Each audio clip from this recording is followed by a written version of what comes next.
உங்களது குழந்தைகளுக்கு நீ செட்டிடா, நீ 24 மணி செட்டியாரை இனத்தை சேர்ந்தவர், நான் தெலுங்கு கட்டி கொடுங்கள். నువ్వు ఎన్నిళ్ళరా, నువ్వు 8 నువ్వు 16 అనేసి చెప్పిండ వారికి అల్లమ్మిచ్చింది ఒక ఉణర్వుత వారికి ఊటేనప్పుడు వారు మనం సెట్టియారైనతే சேர்ந்தவர்నేసి వారిని పెరుమపడుతున్నారు.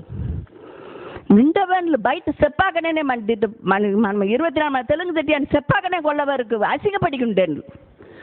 అలా ఉండేనప్పుడు మీరు బిల్లులకు తెలుగు కట్టిండా, తెలుగునదా మీరు మాట్లాడవాలని చెప్పిండా.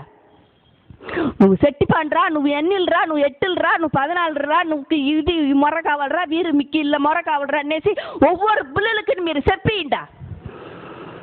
ఏఫార్ అబ్దుల్ కలాం என்று చెప్పిండా, ఈఫార్ 24 மணி தெலுங்கு செட்டியார் என்று చెప్పిండా, ఆ వరుసన జేఫార్ జగన్నాథ్ మిశ్రా என்று చెప్పిండా. இவ்வளவு ஒரு மாபெரும் தலைவர் மணிக்கு దొరికేది இன்னைக்கு మనం எவ்வளவோ మనం கடமைப்படி ఉండవలా, మనం பெருமைப்படவலா, படி ஆச்சரியப்படவலா.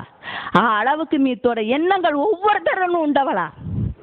மணிக்கு கிடைச்சின் சொத்துண்டா, மணி தலைவர் மணிக்கு கிடைச்சது மிகப்பெரிய சொத்து. ఆ சொத்துத்தை మనం అసరంగ విడిచాకన్నా కళంగంగా విడిచాకన్నా కాపాతేది మణితోட கடமை.